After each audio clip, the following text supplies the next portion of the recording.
Raquel Quintiliano. Eu tinha falado Quintanilha, né? Falei, é Quintiliano. Boa tarde, não, bom dia, boa tarde, né? Tá depois do meio-dia, quase 1 hora. Boa tarde. Tudo bem, Raquel? Boa tarde, Daiane. Tudo bem? Prazer estar com você aqui pela primeira vez, né? Geralmente eu Verdade. estou com a Camila às sextas-feiras, mas agora eu troquei de dia, vou estar às quintas, e que bom estar com você. Prazerzaço estar aqui contigo também. Obrigada pela sua sempre colaboração aqui com a gente. Eu estava falando aqui com a doutora Ana sobre direitos humanos, sobre luta das mulheres, né? Os avanços e os retrocessos que a gente está assistindo nos últimos anos têm sido desafiadores para a humanidade, né? A sua coluna aqui toda quinta-feira, né, é justamente para falar sobre os crimes contra a humanidade. Qual a pauta que você nos traz hoje? Como é que a gente pode iniciar essa conversa diante de tudo que a gente tem assistido e conversado por aqui no dia de hoje, hein, Raquel? Eu sempre tenho trazido algum tema relacionado à questão racial, esse tem sido um tema que tem Importante. chamado muito a minha atenção e trabalho com isso há bastante tempo. E hoje, essa semana, voltou à tona um termo que estava um pouco esquecido, que é exatamente crime contra a humanidade. O que é isso, né? Tem aquele crime que acontece ali no individual, que a gente estava falando agora com a doutora, mas Uhum. também tem os crimes contra a humanidade, que são crimes que atingem um grupo grande de pessoas, comunidades, territórios, nações, como a gente está enfrentando agora o crime de genocídio, né, com relação à guerra Israel-Palestina e tantos outros espaços de conflito em que a gente enxerga ali crimes contra a humanidade, quando você tenta dizimar, acabar com um determinado grupo. E esse termo voltou à tona essa semana porque o presidente de Portugal reconheceu a responsabilidade do país com relação ao crime de escravidão, exercido especialmente no Brasil, mas também em outros países que eles colonizaram, invadiram e colonizaram. Então, esse termo volta à tona a partir desse reconhecimento do presidente de Portugal sobre a responsabilidade daquele país com Uhum. relação ao crime da escravidão. Então, é um pouco disso que eu vou trazer hoje, uma repercussão, para a gente entender um pouco por que, que ele disse aquilo e por que, que é importante dizer aquilo e por que, que os países precisam se responsabilizar por aquilo que fizeram, inclusive no passado, que é distante, mas que traz reflexos até hoje. Todo mundo Eu acho que sabe, né? esse, inclusive, é um ponto importante, né? O que traz reflexos até hoje. Porque tem muita gente, né, Raquel, que fala assim: ah, não, mas isso aconteceu lá atrás, já está resolvido, não tem mais escravidão. Para que você fica discutindo isso? Então, é bom tratar justamente desses reflexos, né? Exatamente. Infelizmente, inclusive, hoje existe a escravidão, que a gente chama de escravidão moderna, contemporânea, que atinge Uhum. vários grupos. No caso do Brasil, a gente vê muito trabalho análogo à escravidão dentro das casas, né, as empregadas domésticas, as pessoas que estão ali trabalhando, acabam não recebendo casos horrorosos que a gente tem visto, inclusive recentemente, de pessoas idosas, mulheres, em cárcere privado, trabalhando sem ganhar nada. Mas também tem outros grupos que estão presentes na nossa sociedade que também tem, a gente tem identificado trabalhando análogo à escravidão, seja no campo, nas áreas rurais. A gente teve recentemente, acho que foi ano passado ou retrasado, denúncia grave, produtoras de vinho, né, empresas produtoras de vinho no sul do país escravizando pessoas.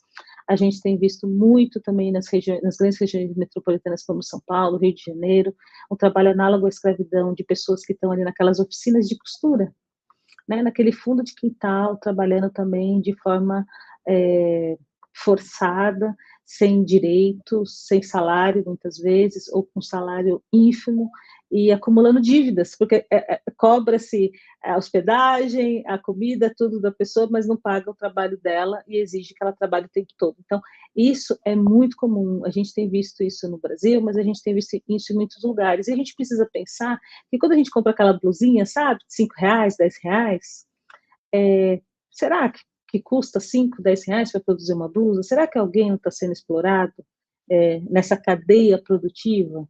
Não estou dizendo que isso acontece em todos os lugares onde a gente encontra preços baratos, mas a gente precisa estar atento para isso também, porque muitas vezes essas oficinas, esses lugares não estão remunerando as pessoas de forma, no mínimo, digna, não vou nem dizer adequada, de uma forma digna. Então, esses assuntos todos se conectam com essa declaração do presidente de Portugal, que é o Marcelo Rebelo de Sousa, fez na terça-feira, num evento, numa atividade lá em Portugal, e ele reconhece a responsabilidade de Portugal pelos crimes cometidos na escravidão no Brasil, mas em outros países, e diz que é preciso ter reparação. Ele ainda não disse como que vai fazer isso, mas disse que é preciso ter reparação. E é muito interessante que há um ano atrás, exatamente um ano atrás, em abril de 2023, o Brasil, né, foi com uma comitiva grande de vários ministros visitar países de Europa.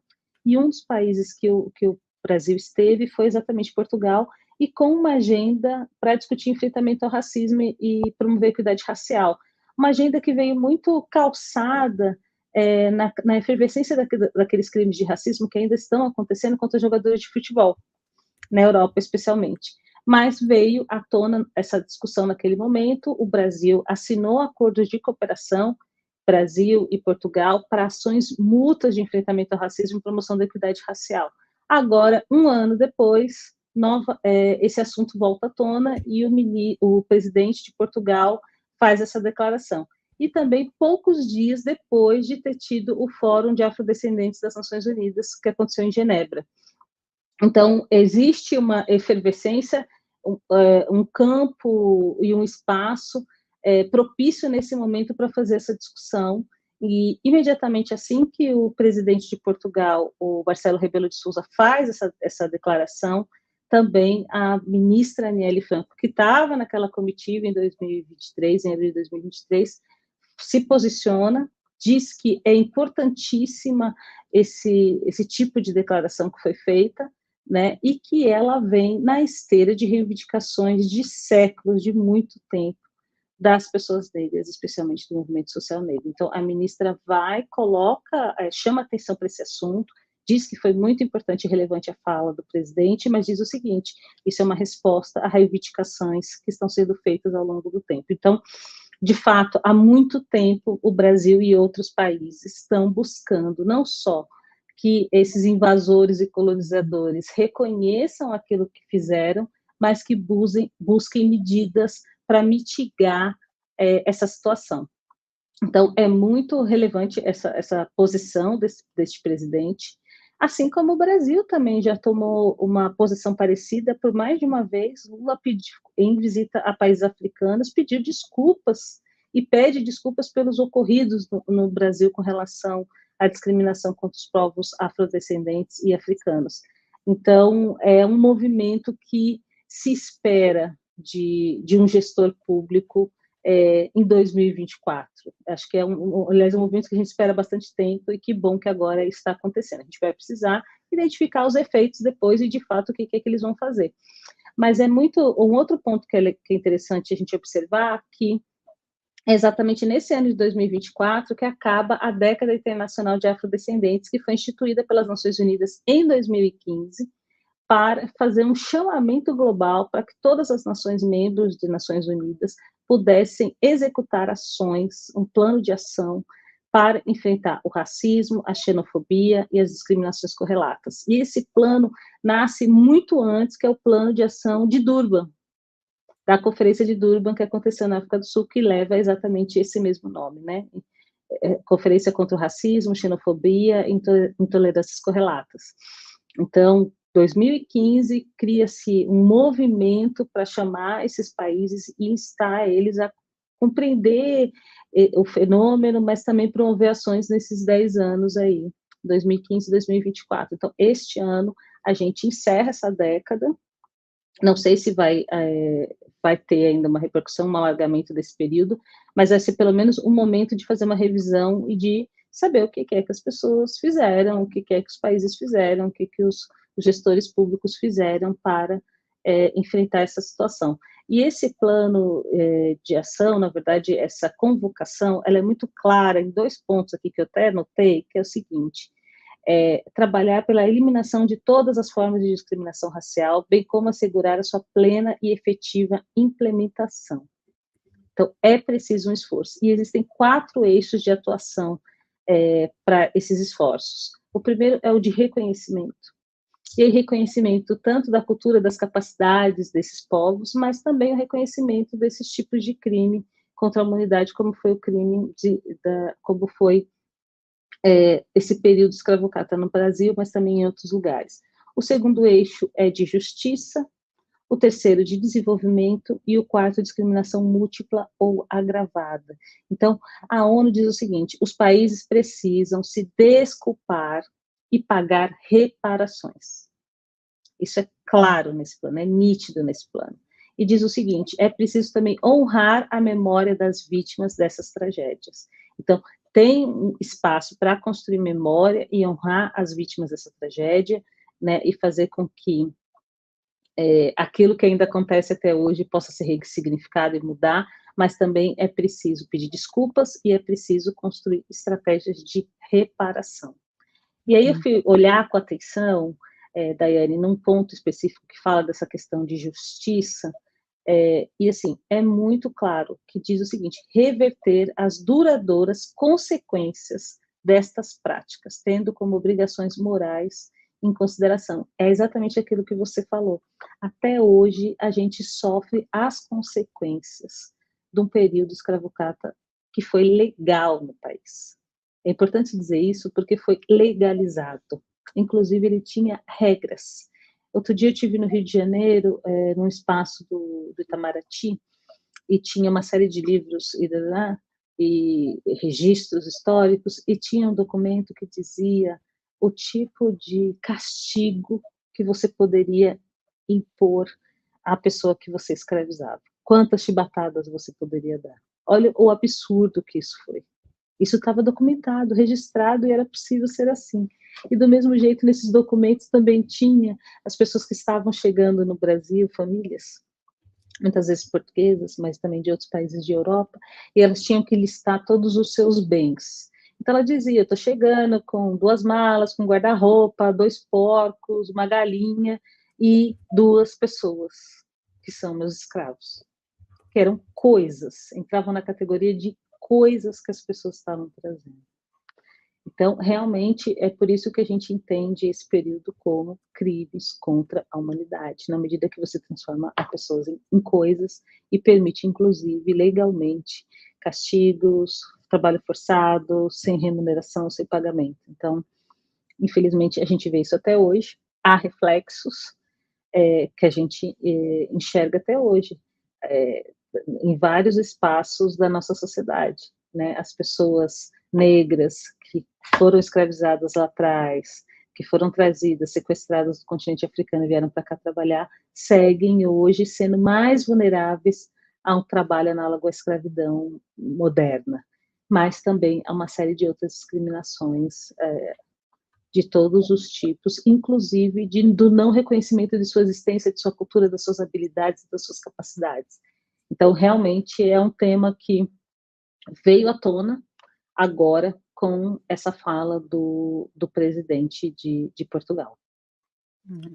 Importante a fala do presidente de Portugal, acho que, como você destacou, ela vem também de um movimento feito pelo presidente Lula, não agora só, mas há muitos anos. O presidente Lula sempre fez um caminho pela África, né, de tratar a África não somente como um continente que a gente deve despejar os nossos produtos, ou fazer a solidariedade verbal, narrativa, né, sem efetivamente atuar, e foi isso que fez. O BNDES implementou diversas ações, investimentos e parcerias justamente para levar empresas brasileiras que pudessem criar condições melhores para a África como um todo, né, seja por meio de programas, seja por meio de projetos, seja por meio das empresas. Tudo isso foi feito ao longo do tempo, né?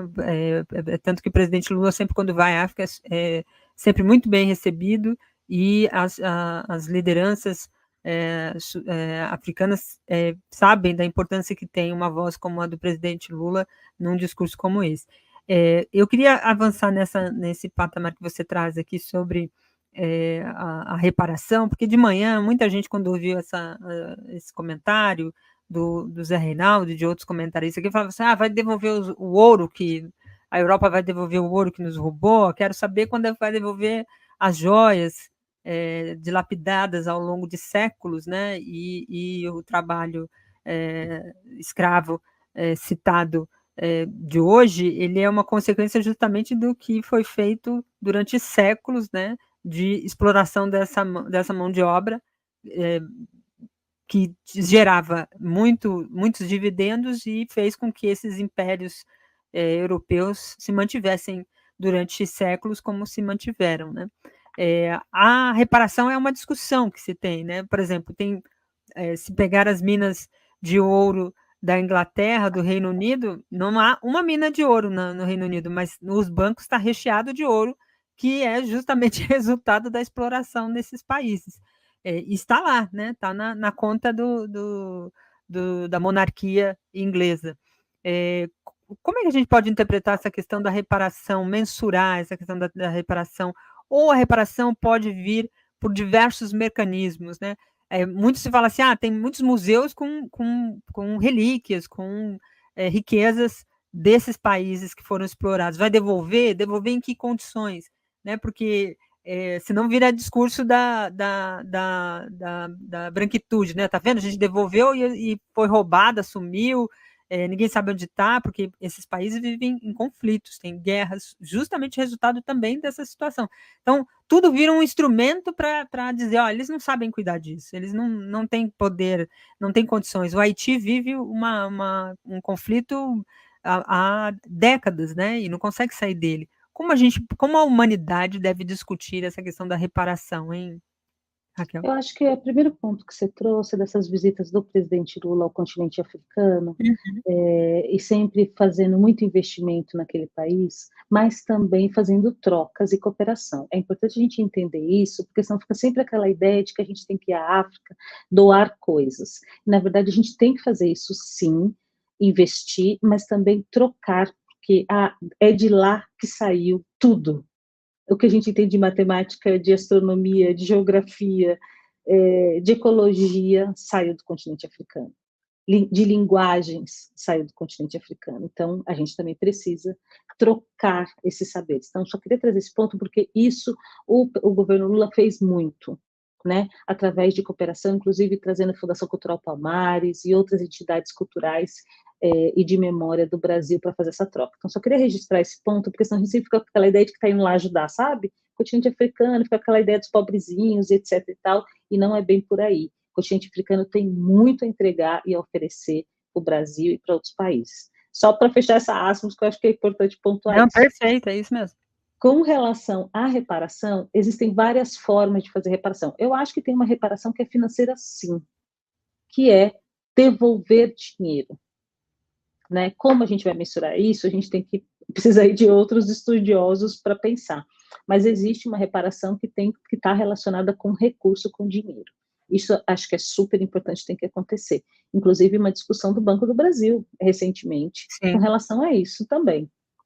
Então, acho que tem uma coisa de reparação financeira, que eu acho que Portugal deveria indenizar o Brasil.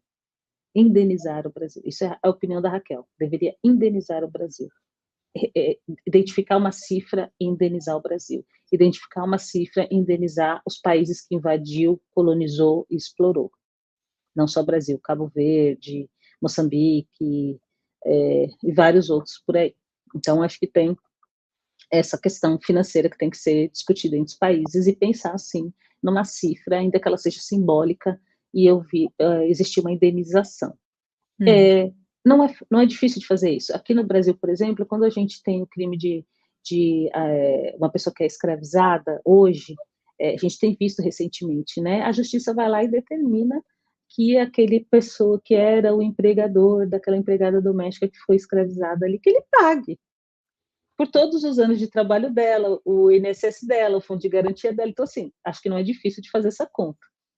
Então, a gente tem que pensar como fazer. Então, tem uma parte que é recurso. Acho que tem uma outra parte que é, sim, nos reapropriarmos dos nossos bens culturais e materiais. Então, a gente precisa, sim, que determinadas coisas saiam desses museus que estão por aí, espalhados pelo mundo, e retornem para o seu país. Também há um movimento com relação a isso, especialmente com objetos indígenas.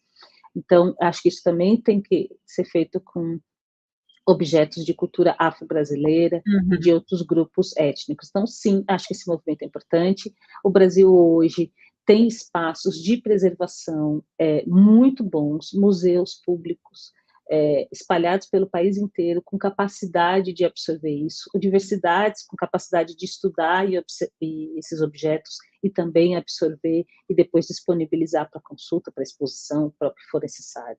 Então, acho que é um movimento importante, isso precisa acontecer. Você pode ter réplica no outro país. Hoje vocês têm os museus que são totalmente tecnológicos, que as obras não estão ali fisicamente. Então, você pode ter isso em outros lugares do mundo, e é muito importante que tenha também, para que as pessoas possam conhecer. Mas os originais precisam voltar. Eu acho que eles têm que ser... É uma questão de reintegração de posse, na minha opinião. Precisam voltar. E a outra coisa é promover ação afirmativa para enfrentar as desigualdades e as iniquidades. Então, as cotas no serviço público, que a gente discutiu essa semana, as cotas nas universidades, as cotas dentro das empresas privadas, também foi uma inovação que o governo Lula trouxe, né, de fazer com que as empresas privadas também informassem o quesito raça-cor dos seus funcionários. Para que a gente quer saber quantas pessoas estão lá e quem são elas? Para que a gente possa promover ações, para que elas possam crescer dentro das instituições. Então, eu acho que o terceiro ponto seria ação afirmativa. Então, primeiro, acho que seria, sim, uma indenização monetária, dinheiro. O segundo, sim, a reapropriação dos nossos bens, dos nossos materiais culturais, etc. E o terceiro, acho que seria a ação afirmativa. Então, acho que dentro desse conjunto de reparações que precisam acontecer, eu elencaria essas três com prioridade. Importante, para a gente entender como é que é esse mecanismo, né? Eu fiquei pensando aqui, o Elon Musk vem de uma família lá da África do Sul, né, que explorava minério, né, e é uma família histórica, mas será que ele não teria que devolver uma grana da riqueza que ele acumulou aí ao longo dos últimos anos, né, quase 200 bilhões, quase, que é uma estupidez alguém acumular tanto dinheiro sozinho, né, e alguém achar que isso é inteligência, é resultado de inteligência. Não tem nada a ver com inteligência, tem a ver com... Estado de exploração, né? Exatamente. Exploração... o fato de ser hereditário, né? Essa exploração, né? Esse lucro dessa exploração, né? Do mesmo jeito que a exploração muitas vezes é hereditária, a consequência dela também é. Então, os seus descendentes sofrem depois com isso. Então, ainda que os meus antepassados não estejam aqui para receber essa reparação, eu quero elas agora. Exatamente. Então, eu quero que a reparação também seja hereditária. E essa exploração, esse enriquecimento que a gente enxerga por aí, veio primeiro da exploração de ouro, a exploração mais recente de diamante, de petróleo, mas também a exploração da terra, né, a produção de cana-de-açúcar, como a gente teve no país, de café e de outras culturas que foram fundamentais para a construção desse país, mas que foram construídos a partir da exploração de pessoas. E é bom lembrar que quando a gente fala de escravidão, a gente pensa assim, mão de obra escravizada, pessoas escravizadas. Gente, é para além disso, é a anulação dessas pessoas enquanto seres humanos. Elas eram tratadas como coisas, como animais. Então, é para além de explorar a mão de obra. Não é porque eu fiquei trabalhando mais 7 horas, eu preciso de hora extra. Não é isso. É mais do que isso. Essas pessoas perdiam a sua humanidade. Elas chegavam, elas tinham que trocar de nome. O nome delas não servia. A cultura dela não servia. Em nada. Religião. A religião dela, muito menos. Forma de fazer as coisas, laços culturais, tudo que tem uma identidade étnica era totalmente descartada. E essa pessoa, além de trabalhar sem ganhar, ainda estava sujeita a castigos hediondos, crimes hediondos, agressão física constante, agressão psicológica constante, violência sexual constante. Então, é mais do que exploração de mão de obra. Por isso que hoje a gente, quando enxerga esses crimes, a gente fala crimes análogos à escravidão, né? Parecem, são similares, mas aquilo que aconteceu no passado pode ter certeza que é muito pior. Apesar de que às vezes acontece. Vira e mexe, a gente vê situações dos justiceiros que colocam as pessoas no poste e começam a bater, tal qual acontecia como pau de arara. Não foge muito. E a similaridade é só pelo aspecto do todo, né? Porque a condição é análoga, mas ela não só se assemelha, é essa condição imposta, né?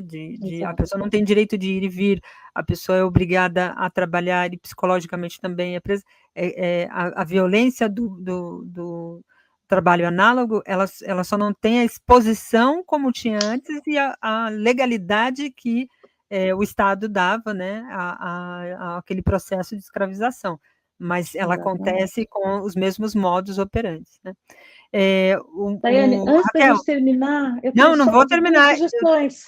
Exatamente, eu falei antes de terminar, queria que você falasse aqui, eu ia dizer o seguinte, que eu não, como é a primeira vez que a gente faz aqui, a gente não tem aquela sintonia fina que geralmente o apresentador junto com o convidado já tem quando ele participa várias vezes, mas eu sei que tem aqui sempre no final algumas sugestões e sugestões que eu acho que é fundamental para que a gente não só ouça aqui o que a Raquel nos disse, mas a gente vai lá e apure, leia, complemente, é aquilo que eu sempre digo, quando a gente lê um livro, que alguém comenta, que alguém nos indica, a gente fala, aqui está aquela fala que a Raquel disse, aqui está o ponto que a Raquel disse. Então, quais são as indicações que você tem para a gente, Raquel? Uma pessoa que foi totalmente injustiçada e apagada da história, mas que a gente está trazendo aí de volta, que é o guerreiro Ramos, Negro Sou. Olha que capa linda, impactante. Bota mais para frente aqui um pouquinho. Procurem este livro, que é incrível, né? Resgata aqui os pensamentos desse intelectual negro. O outro é muito conhecido, mas eu acho que dentro desse tema faz muito sentido, que é do Laurentino Gomes, que é Escravidão. Esse eu tenho. Tá? Tem volume 1, 2 e 3. Inclusive, ele está 3. com um livro recente, acho que saiu essa semana, sobre colonialismo. Tá difícil encontrar o 3. Mas tem. E deve ter online também. E o Tem. terceiro livro é Política, Economia e Questões Raciais. A Conjuntura e os Pontos Fora da Curva, de 2014 a 2016, que é do doutor, professor Elias Sampaio. Esse livro foi lançado há alguns anos. Ele é muito interessante para fazer essa conexão. Você lê o Laurentino, entende um pouco da história, e você fala, opa, estamos em 2014 e o que a gente está enxergando aqui novamente? E é que é interessante porque ele faz um recorte sobre política, economia e questões raciais. Muitas vezes a gente pensa só em questão racial a partir do social, mas ele traz essa questão aqui, acho que é super importante. Tinha outros 2 livros, mas deixa para a próxima. Não, pode botar aí, já estouramos, já estoura mesmo. Então vamos. Os Negros na América Latina, de Henry Louis Gates Jr. Inclusive, tem uma parte que ele fala sobre o Brasil, muito interessante para entender a presença dos negros na América Latina. A gente falou do Haiti. O Haiti foi o primeiro país a abolir a escravidão nas Américas, e o Brasil foi o último. Este outro, que tem, assim, vocês viram que está todo marcadinho aqui, Cidadã de Segunda Classe, Uche Micheda, uma imigrante, vai para Londres, se não me engano, é nigeriana, e vai se entendendo como uma cidadã de segunda classe naquele país. Então, e a literatura é gostoso de ler, é um texto incrível. E por último, a gente dica. Semana que vem estou em Salvador, terça-feira, dia 30/4, lançamento do meu livro Negra Percepção, sobre mim e nós na pandemia, na Casa do Hip Hop, lá em Salvador. Então, quem estiver em Salvador, que eu sei que tem muita gente que acompanha a gente aqui, até porque realmente Camila está apresentando, então ela chama a galera toda de Salvador. Então, gente, quem estiver em Salvador, semana que vem eu estou por aí.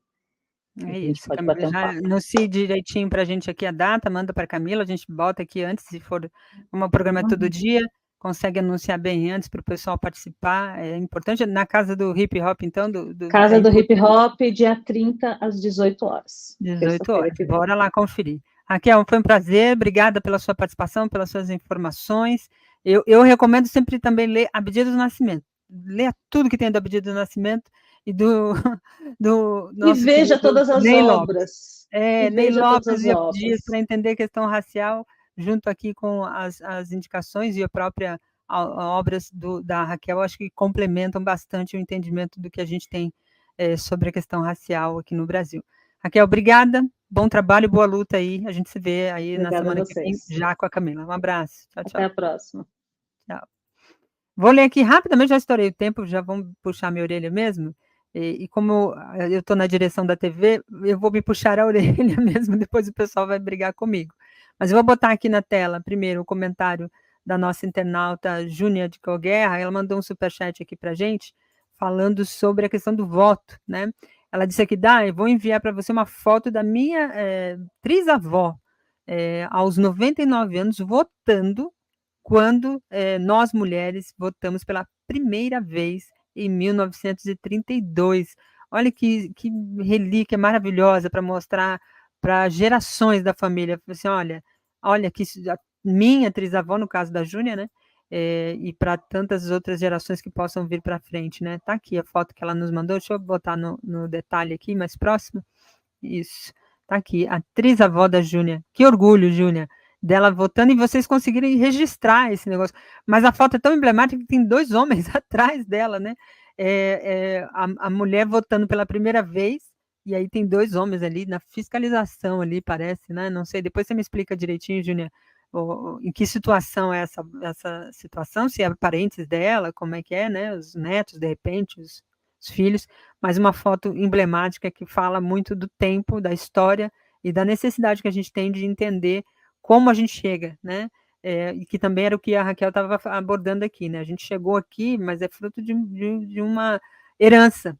Essa herança pode ser para o bem e para o mal, né? E essa, muitas vezes, no caso estrutural, né, do racismo estrutural, essa herança é sempre muito maldita. A gente precisa tirar essa maldição.